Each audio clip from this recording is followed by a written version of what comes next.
This is First Gen Xers.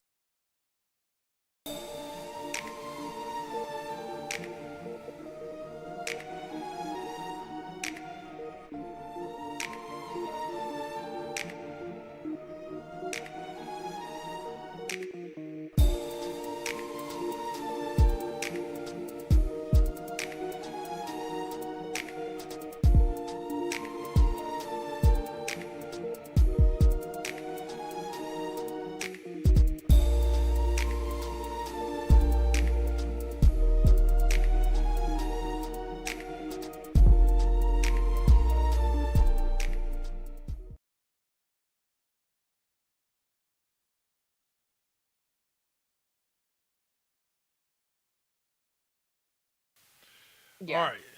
So welcome, y'all. Welcome. She is back. The queen has graced us with her presence. No. She has come back. The one and only, my co-host, my favorite co-host, Miss O'Malley. Welcome back to the show. What's up? Y'all are watching First Gen X's presents The Classroom, featuring myself, Dark Lord 100, and O'Malley. And we're going to kick off this week by giving O'Malley a chance. I talked to you guys a couple of weeks ago about it. It's been a couple of weeks since it happened. But the loss of Oakland A's legend and baseball legend, um, Ricky Henderson, at the age of 65. Your thoughts, Miss O'Malley? I've told them what I think, so. The A's ownership killed Ricky Henderson. Uh, okay. Yeah. Expound, please. Expound. Took the uh, A's from Oakland and he died of a broken heart. oh, Um oh, that man. I it really honestly, but it, where that came from is like when when you said it was going you were going to Yeah. give me a chance to talk about it, and when I found out about it, my initial response was I just feel like a part of my childhood died, 100%. right? Yeah. And then directly from that, I went to the same as knowing that Oakland is no longer the Oakland A's. Like a Mm, part of my childhood has died. So that was kind of initially where those got combined, but still I feel like this is it's a lot for Oakland in 1 year. yeah.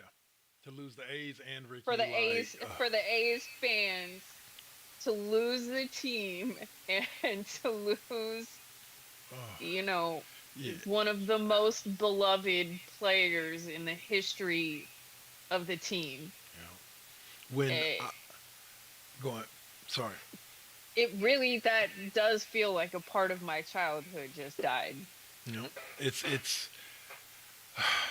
Ricky Henderson. I talked about this a little bit a couple of weeks ago, but Ricky Henderson to me, there was something about him when I went and watched him play, when I watched him in interviews. There was just something. I'll put it to you like this: even when he signed, or no, what? Even when we traded him to New York, only for him to sign back at the beginning of the next season, I wasn't mad at. I rooted for Ricky. Like I was rooting for Ricky in the Yankees uniform. As much as I hate the Yankees, and trust me, as an Oakland A's fan, I hate the Yankees. I still enjoyed watching him even in pinstripes because Ricky was just that dude. He always seemed nice. I never got a chance to meet him. Like all the times that I've got to meet, like at meet and greets on, I got to meet Jose Canseco. Ricky is one that Who's I a never. bit of a douchebag, but He is. whatever. He is. He was nice enough to sign my jacket, but I think we ended up selling it for like $60. We bought it for like 14 or something. Anyway, but like yeah, it was just one of those things where he always seemed like a really nice guy. His play style was all you could always tell Ricky was having fun. Like it didn't matter. And then the speech that everybody always mocks right after he broke Lou Brock's record. And he's like, I am the greatest of all time. It was just like but you couldn't be mad at him because in that moment he was just feeling himself. and you could see why. Lou Brock's record, 900 steals. Nobody ever thought that record was going to be broken. Everybody was like, "Nah, dude, there's no way anybody's breaking that record." And here come Ricky. And the thing about it is that, and I've said this before on the show, and I've also said this before in general, to many sports fans, we will never see days like those with Ricky and them boys, where they were stealing like 120, 130, 140 bases a year. Like I think the record is like 130 something. But like I don't these guys, like the guy that's winning the steals title every year is winning it with like 65 steals. Like, and I'm like, dude, like that's like an injured off year for Ricky Henderson. Like he's missing a leg, like that's how bad it has to be for Ricky to only get 65 steals in the season. But then you also got to look at how the game is managed. It's not managed in the same way. La Russa was kind of special about that, where he was avid about his guys, and Ricky was one of those guys who you wasn't catching him. If you were a catcher good enough to throw Ricky out, you were something special, because there wasn't many guys that could catch Ricky. So, Yeah. but it also brings to mind guys like Terry Steinbach, Dave Stewart, who I believe he doesn't work for the A's, but I believe he's working for the Angels right now, for their front office. But Bob Welch, who I believe has already passed away, like they had some special teams. And Ricky was one of the captains of every single one. So God bless his soul, and may he continue stealing whatever bases there are to steal. Him and Lou Brock, boss. That's happening in heaven right now. I That just 10 think yard this is the dash. beginning of the A's curse. Please no. Please no. Please don't let my A's, no. It's gonna be a rough one. It's gonna be a rough one. At least I get to watch them in Sacramento for a few years. Your Sacramento A's. Yeah, my Sacramento A's.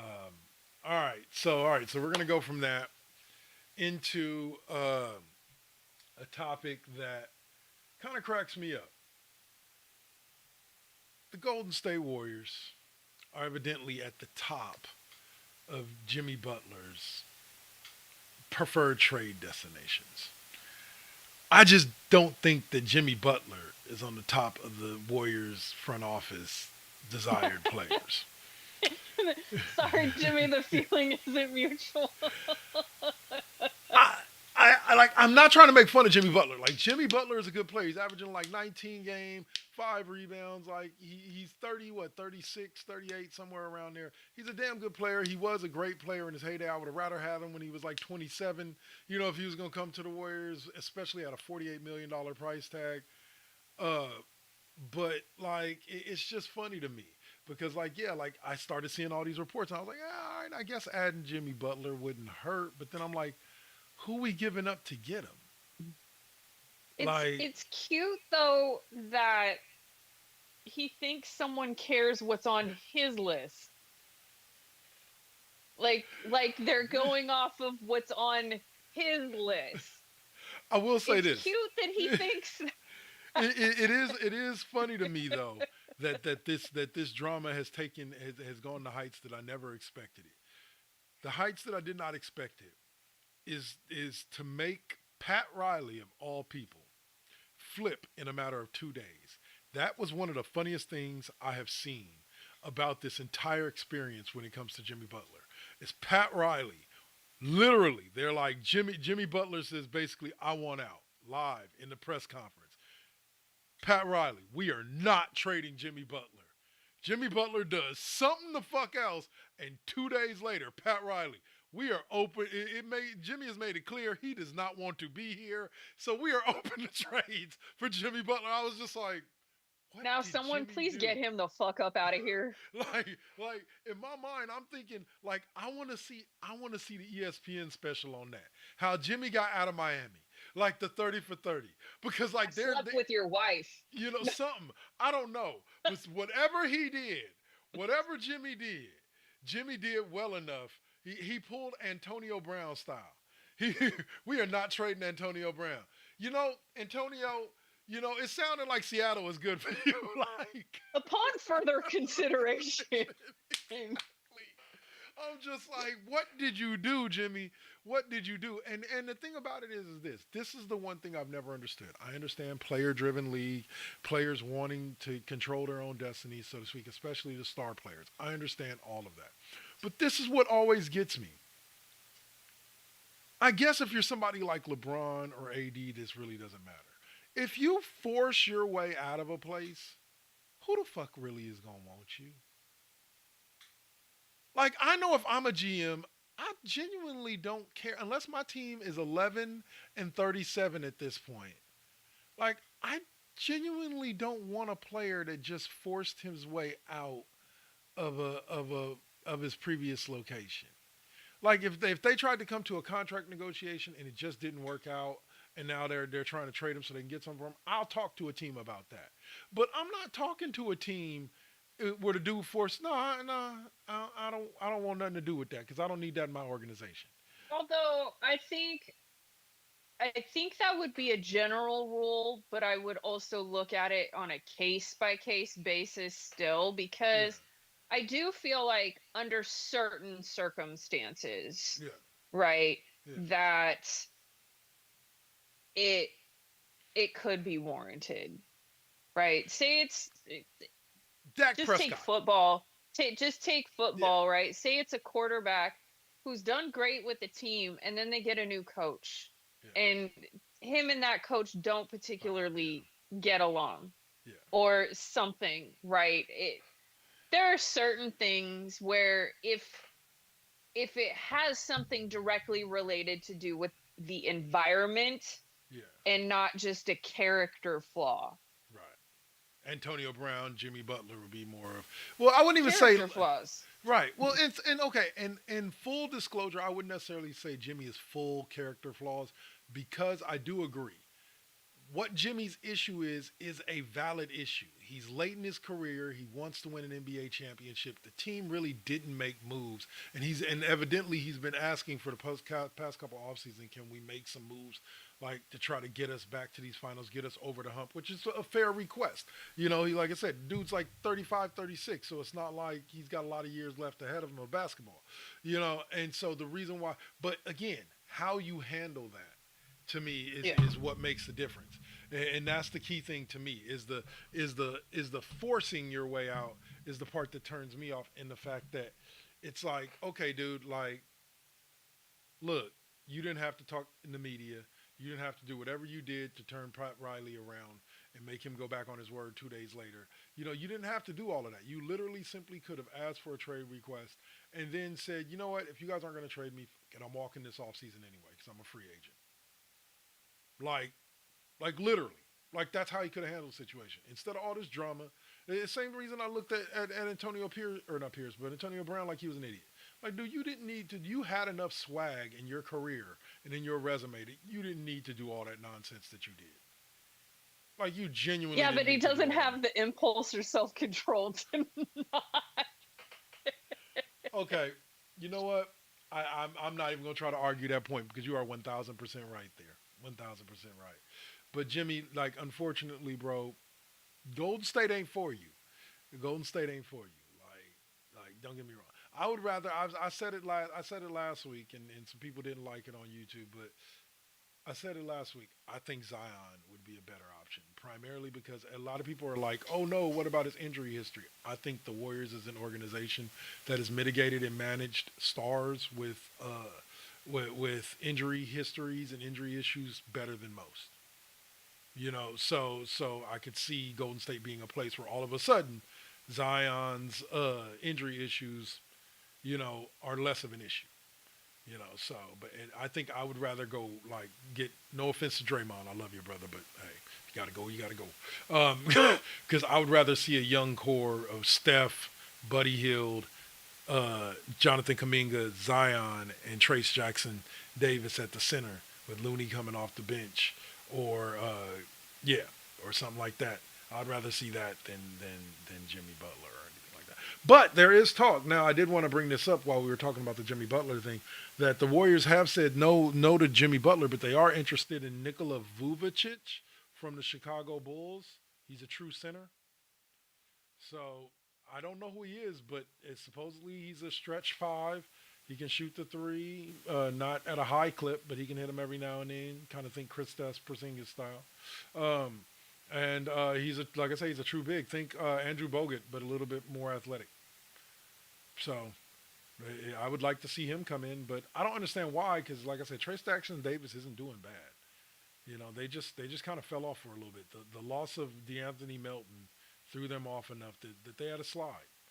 You know, and now Dennis Schroeder is there. He's actually, you know, contributing. So in that role, so let the team blossom. Let the team blossom. So, all right. So that will lead us into our first commercial break, which will be about 8 to 10 minutes, and then we shall be back to talk NFL football. Football, not with the soccer ball. No, the oval ball. Football. My Niners have done shit this season. Yeah, that was an ugly game. Yeah, that's what happens when you start your back up. No, I'm messing with you. Nah, it was just it was an exclamation point to what has just been a shitty season, and it is what it is. You know, they'll do what they need to do. I'll talk a little bit about this when we come back, but I have a tendency to feel how, like, the last couple of times this has happened to Shanahan and Lynch, they've actually turned it into a good thing. So we'll talk about that after the break. Like when Steph has a bad game, you can almost guarantee that the next game he's gonna go off. So yeah, I mean, yeah. So all right, y'all. You're watching The Classroom right here on First GenXers on Twitch. I'm Double K. That's OMalley. We'll see you in a bit. Peace. You got to keep it. You got to keep it lovely. You got to keep it. You got to keep it lovely. Success comes right after the struggle. I ain't even giving up on whatever I wanted. The tragedies I've seen, I can't even stomach. Most of y'all weak as shit and would've started running. Every time I make it back to the crib, I'm thankful the Most High let me see all of it. Grateful I'm lovely, and I'm being real with this. Please don't judge me, I'ma stay on my shit. I'ma keep a grind mode button, push it, make it do something. No balls for me, cause I'm a loose cannon. I get to choose, camera, switch it up, look up a new banner. Keep smoking on that Bama.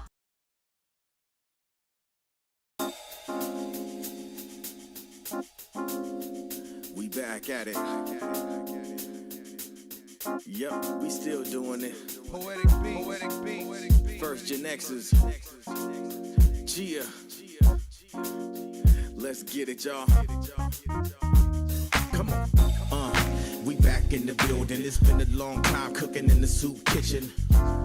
And I'm chilling with the same. Dropping these beats, won't stop, nope, I can't. Let me get up in the lab, turn it up. Game on with the first GenXers. What's up? Let's flip on the switch or the Xbox and get up in my zone, I'm clowning. Let me clear my throat for a minute. Shout out to my folks while I'm in it. It ain't nothing but love, it's babe business. I really don't know what's so who ain't feeling this. And this is only the beginning. Now versus then, this is something for the chillin'. Poetic got the joints like McDonald's. I'm loving it. It's the first gen. We're now rocking with Poetic Beats. This is the first GenXers production. Get your PlayStations out. Get your Xbox out. Get your Switch out. Let's get it in, y'all. Holla back.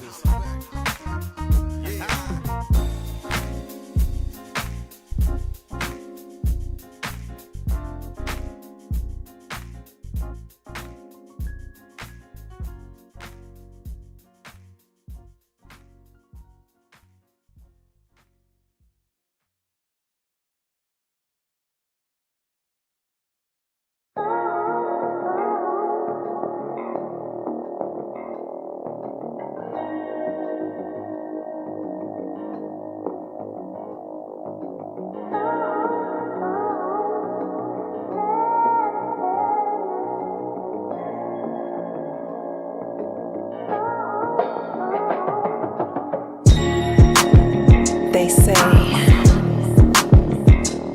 that beauty is is in the eye of the beholder. But the definition of beauty is distorted. Yeah. Come on. Searching for yourself, so insecure about the way you look, so you go to Miami.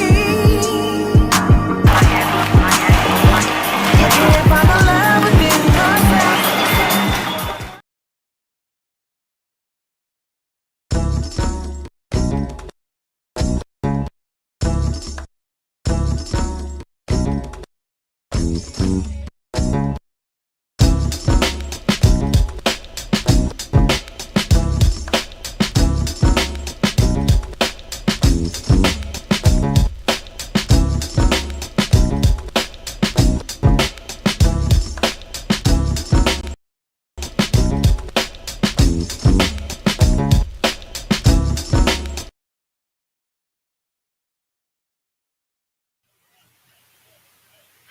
Hello, y'all out there in Radio Land and in Video Land.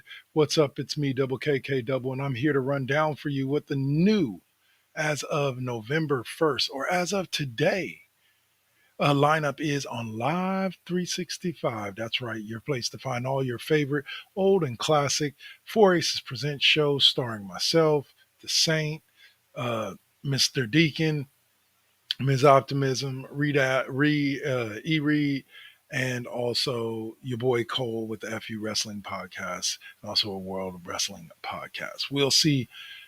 Let's go down the roster of the Monday through Friday. At 12:30 a.m., you will open your day hearing an episode of Now versus Then, followed up at 3:45 a.m. by an FU Wrestling Podcast Classic episode. We finish out our mornings at 6:20 a.m. with a double case classroom, 30 minutes. You get a new episode daily. Then we follow that up with a classic episode of K Double's fifth period music class, the show you love me on. I know y'all be watching, listening, and all that. Let's see. And then now we follow that up at the middle of the day on the East Coast and the late morning on the West Coast with 3 hours of Now versus Then Deuce, including a new episode every Wednesday of the new episodes of Now versus Then airing on Twitch right here. If you're watching this on video. Then we follow that up with an episode of KD5P with a new episode every Tuesday at 12:45 p.m. of KW's fifth period music class from Live 365. And then we get 3:20, we get the Worldwide Wrestling Podcast revisited with a new episode of the Cheap Pop Podcast on Thursdays at 3:20. Let's see, and then we get Now versus Then revisited at 5:30. All of these shows from this point forward, with an exception for the next one. Or actually, no, just that show is a replay of the Now versus Then from that morning in case you missed it. Then we get West Coast Bias, a classic episode at 9:05 every night with a new episode of The Classroom every Friday with me and OMalley on Sundays. And then we close out every night with a 40-minute edition of Lip Gloss and Mics. That's all right here on the First GenXers Radio Network, the radio network that brings you the classic episodes from 4 Aces Presents radio network on Blog Talk Radio and on Spreaker. You can still catch us over on Spreaker with the podcast. And lastly, I am Double KK Double. Check out my website, 2kk2network.com, to find everything about my network. And I'll see you guys there. Peace.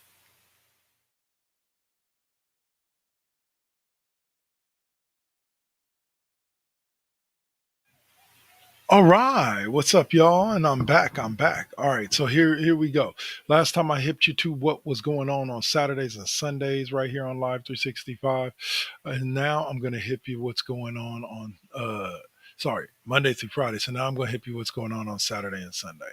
We open up each Saturday and Sunday at 12:30 a.m. with a classic episode of Mr. Deacon's Experience, followed by 2:40 a.m. An classic episode of Ms. Optimism Speaks. We follow that up with a classic episode. Now, mind you, this is both on Saturday and Sunday. The days don't break apart till a little bit later. But you at 5:15 a.m. you get a classic episode of Brick in a House. Then you can follow that up with an episode of Reality Radio. You know, then at 10 a.m. as usual, she will stay in the same spot. We got Sam Brett with a classic episode of Sam Brett Radio Roulette or some other Sam Brett related show. We'll follow that up at 12:10 with Mr. Deacon Revisited again. Probably play the same episode from earlier in the evening. Then you're going to hear Lovely Radio at 2:45. And then that's where things kind of change up. On Saturdays, after Lovely Radio goes off the air at 4:50, at 5 o'clock, you have KD5P, K Double's fifth period music class, where I bring you music from the 70s, the 80s, the 90s, the double aughts, whatever type of music you like to listen to, especially if you're Gen X. Then we close the night with a 2-hour, 45-minute episode of the Cheap Pop Podcast from back in the day with myself and Alpha, and that will close out our evening. On Sundays, after you hear Lovely Radio, at 4:10, you'll hear an episode of The Classroom from Spreaker, the 45-minute episode version of that show. You'll hear 5:30, the episode of Dirty Talk 101. Yeah, sorry. And then at 7:40, you get an episode of Cheap Pop Podcast Revisited. And then we close the night out with an episode of the Sidebar at 10:10. So that'll do it for Live 365 and everything that we have going on there. I hope you guys have truly enjoyed this, and we'll keep bringing it to you. Live 365, First GenXers Radio Network, Voices Presents, whatever you want to call us. We're here, we're live, and we're not going away. Peace. Hello out there in Radio Land or TV Land or whatever land we're in. If you're listening to us on Spreaker or Live 365, you're in Radio Land. If you're watching us on Twitch or YouTube, you're in whatever those lands are. All right, so In the interweb. in the interweb. Well, say, all right, so we're gonna go ahead and shut down that topic, and the next topic up. Oh, not that. Sorry. That one. And we're going to bring up, that's what I was going to have us talk about before we get to the NFL. Let's get to the college football playoff and the Final Four that stands now, which is a who's who of who would have thought. Yeah. Like, I don't think any of us saw the four that are playing right now, because like I know I didn't, like because I did a thing where I had Oregon winning it all, so I definitely didn't see Oregon getting beat by Ohio State, yet alone that bad. I kind of would have called the Arizona State thing, but I thought that Skidaboo dude just was having his moment, and they might be able to beat Texas. I thought Boise State was going to be able to do their thing against Penn State again. Nope. And then the big surprise for me was Notre Dame over Georgia. Like, don't get me wrong. Like, I know Georgia has kind of fallen off compared to where they were like a couple of years ago, but like, wow, like Notre Dame handled them. And so we get the number 5 seed Texas Longhorns. We get the number 8 seed Ohio State Buckeyes. The number 6 seed the 5, 6, 7, and 8 seeds all made it to the Final Four. Okay, look. Y'all may not understand what I'm tripping off of. Normally it's the 1, 2, 3, and 4 seeds that advance. Very rarely is it the 5, 6, 7, and 8. Yeah. But that's what happened this year. It's 5, 6, 7, and 8. So, looking at that and thinking about that, these games take place on January 10th, which I believe is Thursday, and January 9th, which I believe is Wednesday. No, No, 9th Thursday and 10th. Friday. It's Thursday and Friday. Yeah. Thursday and Friday. So, looking at this lineup and thinking to yourself, what the hell? Who do you think is going to advance to play in that national title game on January 20th? I think it's gonna be Ohio State and Notre Dame. Yeah. Yeah. That would be a great game. Be a hell of a game. I could definitely see it. I'm taking Ohio State definitely too. And I'll say I'm leaning towards Notre Dame, even though I could see an Ohio State, Penn State That national would be an championship. interest. That would be Very interesting. wild. Like, but think about it like this: all these years of SEC dominance, and if Texas loses, there's no SEC team in the. Isn't Texas SEC, or are they? I know they're not Big Yes, Ten. they're Yeah. barely SEC. Yeah. Like they're brand new SEC. Like they're the new baby Yeah. in the or really they're more like the redheaded adopted stepchild, right? So The like dad hides in the they're closet. SEC light, Right. right? Uh, They're not one of the major SEC powerhouses when we Yeah. think of the SEC. they're not Bama. They were they're a not Big Georgia. 12 powerhouse. Yes. They're not LSU. They're not. Yeah. They're not an SEC powerhouse when we think of that. And I'll say the same thing about Oklahoma. Yeah, very true, very true. And so like, but that's gonna be weird to me because I want to say it's got to be some streak. Like I think last year broke some streak with Michigan and Washington, where for the first time in like damn near a decade there wasn't an SEC team in the national championship game. Like I want to say it has to be like 6 or 7 years out of the past decade it's been an SEC team. You know, easy. You know, so. That brings me around to the final subject of kind of this part of it. Not necessarily is the SEC dominance over, but has the playing field finally been leveled for the SEC, where they're not a lock to get the best recruits in the country anymore. NIL deals have some of the best recruits in the country going all over the place. You know, and going places that they want to go. And it's allowing teams like Oregon and USC that are out west to start competing, you know, with these top tier and these SEC schools. So it's not necessarily that the SEC's run is over, but I don't think we're going to see the SEC dominate the way we did in the past. I think those days of there always being an SEC team in the national title game, I think we're done with that. Like I truly do. Yeah. You know, like I think the Big Ten's on its way up. I want to see, I'll be honest with you. I don't think it's going to be something big, but I want to see what's done with the Pac-12. You know, they're rebuilding that school with a bunch of You mean the Pac-2? Okay, right now they're the Pac-2, yes. But I believe they have 4 more schools coming. They've got 4 more green to come. So, Okay, so they're the Pac-6. they'll be the Pac-6. Hey, it's going to take time. It's going to take time when you have a mass exodus like that where, you know, USC, UCLA, Oregon State, and Cal and Stanford all leave within a matter of like, what, 3 years?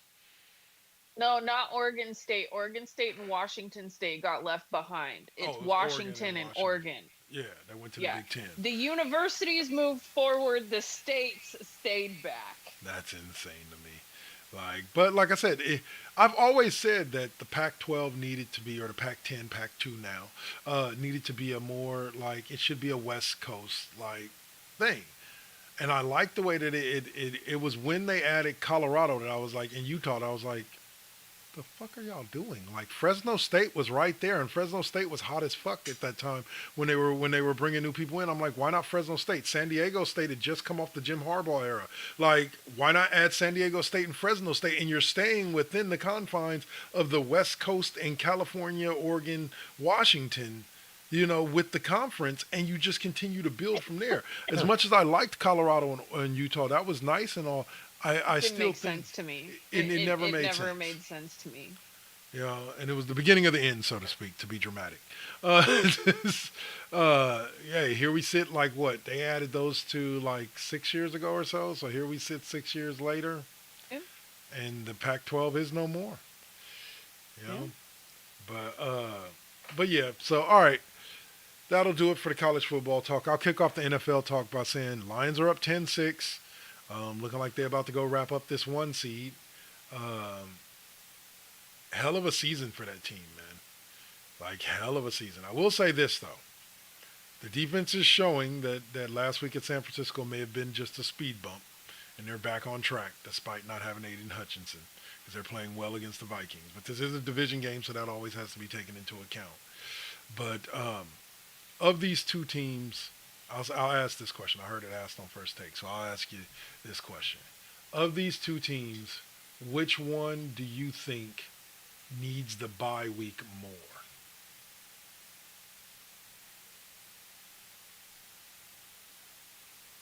I don't know. That's a good question. Like to me, I'll lay it out like this. I think the Vikings need it more, only because of the fact that I think they need to recoup. I think they need to readjust or have some time to adjust the things that they need to adjust going into the playoffs in order to have any chance of success and not be a one and done. Because there's a very good chance that even as the number one seed, the Vikings could be a one and done. No offense to Sam Darnold, it's just the playoffs are a different beast, and I could see that easily happening. So I would say they could use it more, but I think injury wise, the Lions are the ones that need it. Yeah. Like in order to heal up a little bit, like they need that week off. So your thoughts on it? Yeah, I kind of agree with that. The Lions have been struggling to remain healthy, so they could really use it as far as that goes. Yeah. I mean, at this point, I think either team at this point in the Either way, season, yeah. either team. Also, I don't know off the top of my head who had their bye later Recent, in yeah. the season. I want to say Because it I was would the also, Lions. Yeah. because I would also say that the team that had it closer to the beginning of the season is probably The one that needs it more. also in greater need. But this is it. This honestly, and I mean they keep saying this on there, is who wins tonight determines how difficult the road ahead of them Yep. is. So this is definitely an important game that either side would really benefit from And the bye week. well, I'll say we have Minnesota currently would be the 5 seed and would have to travel to LA now to face them as the 4 seed um, with a 14-3 record. That's amazing. Isn't Well, that insane? that is just straight insane. So yeah, I don't think I think Detroit is the team that could survive a trip to LA and still move on. I don't know if Minnesota could. I just don't. With as hot as the Rams are playing right now, I don't know if they could. But full NFC picture is currently, depending on what happens with this game, Lions are in the are in the 1 seed. Philly locked up the 2 seed. The Tampa Bay ended up with the 3 seed. LA with the 4 seed, winning the West. Green Bay ended up with the 7th seed because they lost their game today, went 11-6. They lost to the Bears. The Washington, I was going to say Redskins, but I'll say Commanders, won their game today over the Dallas Cowboys, I believe it was, to end the season 12-5. And so they And ended so up with the they 6 go they go as the number 6 against the number 3, and the number 3 has a 10-7 record. Like, Both the 6-3 seed and the 5-4 seed would be both that.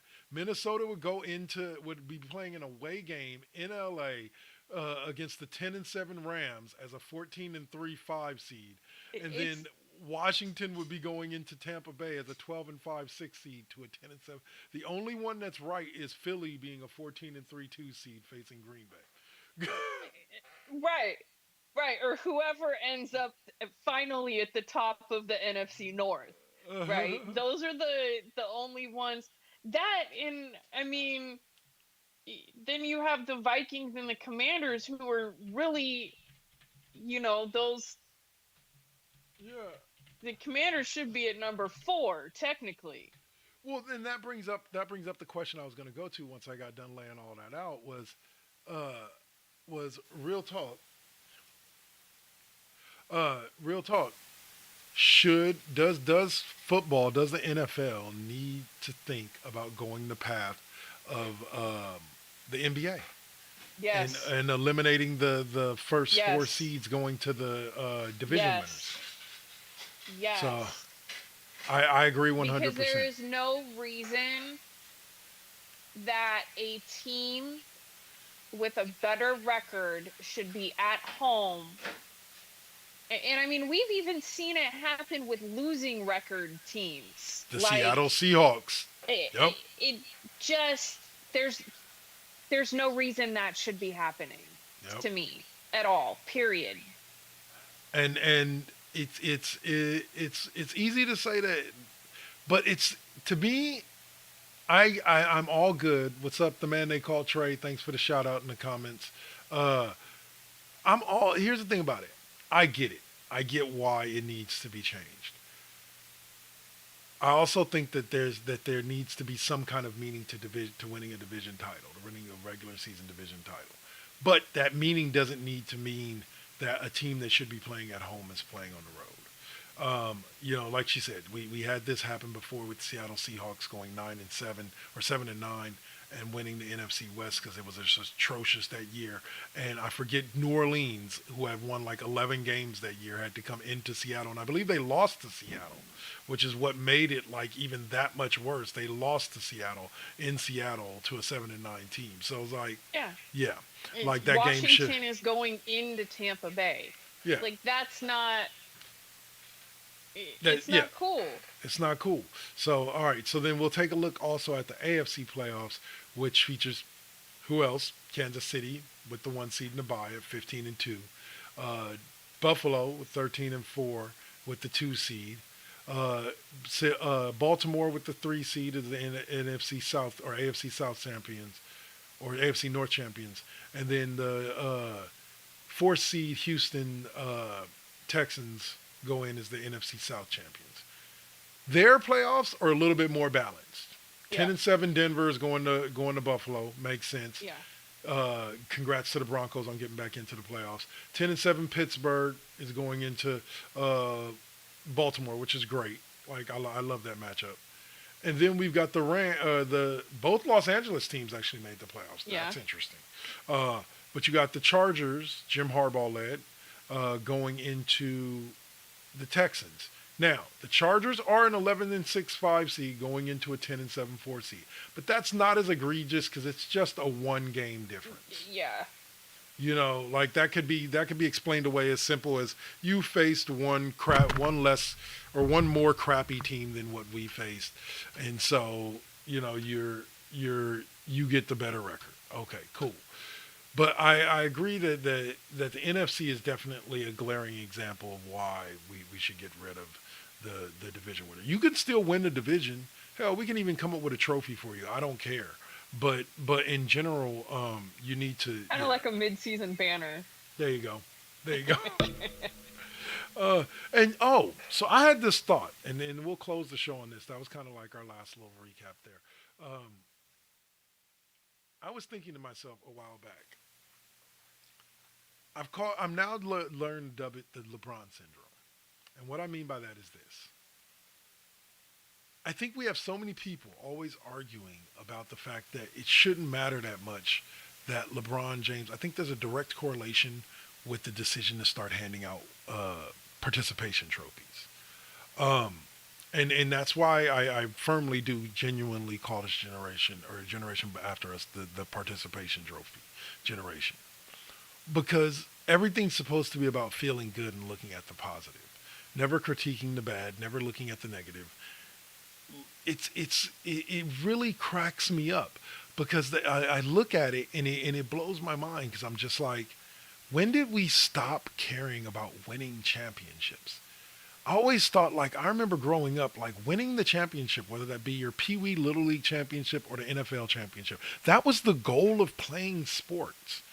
That was why we put on pads or we went out there and played or shot a basketball or whatever, hit a baseball, whatever it was you did. I always thought that was the purpose. And then I realized, well, that kind of shifted after we started giving participation trophies, after we didn't want kids to feel bad because they lost. Yeah. Why not? You're supposed to feel bad. Like, that's the natural order of things. You're supposed to feel bad when you lose. Now, you're the person that beat you isn't supposed to pile on, but and that's the way it works sometimes in sports. But in general, you're supposed to feel bad when you lose. That's how you get better. That's how But that's how you that's motivate yourself. also part of the learning process is like how to lose graciously Yeah. and what losing teaches you. And I think participation trophies obliterated all of that because you get a trophy just like the champion. Yeah, theirs may be bigger, but you get a trophy just like the champion just for being there. Even if you never stepped foot on the court or on the field and played a single moment, you still get a trophy. Why? good question. Like like if y'all didn't win a championship, you shouldn't be walking away with a trophy. That part. Like, now, don't get me wrong. I understand in competitions like cheerleading competitions, stuff like that. Yeah, you want to get first, second, third place. And, well, hell, if there's only 3 teams, then everybody's walking away with a trophy. But that's by chance. That's not by design. If they just didn't get enough teams for that particular category, then all 3 of those teams you either walk away with gold, bronze, or And that gold, never silver, or bronze. happens, by the way. I Yeah, mean, yeah, we're usually talking about 20, 30, right. 40 So teams. but somebody should be, if there's 8 teams and there's only one championship, then 7 teams should be walking away disappointed. Or if it's a medal system where it's first, second, third, then 4 people out of 7 should be walking away with nothing Yep. Yep. and looking to get better next year. Sorry, try again next time. Absolutely. And I think the lack of that is where we sit when it comes to how people look at sports nowadays. And it's why there's such personal offense taken when you're critiquing or talking negatively. Like, I like Steph Curry. He's one of my favorite players all time. When somebody says Steph Curry isn't even top 5, and that's your opinion. I'm glad you have an opinion. Like, cool. You have an opinion. It doesn't upset me. I'm not gonna run off and talk about his mama. I might call him stupid behind his back because ain't no reason to have that confrontation over sports. But at the end of the day, I'm not gonna really take it that seriously. Normally, by the time I walk away from the person, I've moved on. But these people that just like you're like, yeah, like LeBron's the GOAT. I disagree. Fuck you and your family and a curse of pox upon your house for not respecting the king. All I said was I disagree, dude. Like Yeah. like I didn't It's say that he was it's a like horrible you just basketball player. insulted his mama or something. Like it's beyond me. Yes. When I hear somebody say Michael Jordan is not the GOAT, again, Because okay. because here's the thing, is his fans are as soft and sensitive as he is. Yeah, very much so. The man, and don't get me wrong, the man is again, I will always give credit where credit is due. The man's a great basketball player. He's definitely one of the greats. He definitely deserves to be in the conversation amongst the greatest that ever played the game. But I just One of, not one of. the. Yeah, and that's the thing about it, is when it comes to the subject of you're never going to get everybody to agree on the same person, no matter how good that person can be. Like that person can literally float on water and fucking walk on air, and nobody would know, and there would still be people like, nah, I'm good. It's just how it is. Yeah. So really, if you want to save your mental health, don't worry about what other people. You know who you think your GOAT is. Let it be that and move on with your life, because you're not convincing the rest of the world. So, Yeah. Go ahead. You got anything else to add? Yeah. No. All right. So I will allow my co-host, since we haven't heard her in a couple of LeBron. weeks. There you go. To end our show the way she always does. So y'all have a great Fuck week. LeBron. We got Saint coming up in about an hour with a pop-in episode of MVT Deuce, and then I will be back tomorrow with College Football 25 and Madden 25. And OMalley will be back with us hopefully next Sunday for another wonderful episode of The Classroom. You guys be sure to stay up. Happy New Year to everybody out there watching. Hope you guys had a great Christmas and holidays, whatever you celebrate. Christmas, Kwanzaa, right? Verizon is still the best, one of the best ad places for that ever. But we'll see you. Chris Kwanzaa. Yes. And the commercial was even better. So, like, yeah. Yes. But all right, y'all. Have a great one. We out. Peace.